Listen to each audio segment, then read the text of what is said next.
shovel is a specialized archaeological tool named after the place of its production.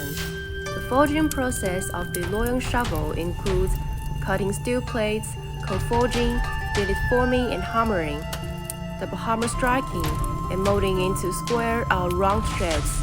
The production process is extremely complicated.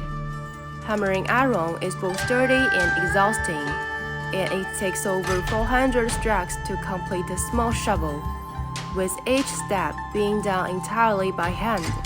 Sun Yingying, a girl raised in a blacksmith shop, is an inheritor of the Luoyang Shovel Forging Technique and is affectionately known as the Iron Lady due to her close connection with the craft.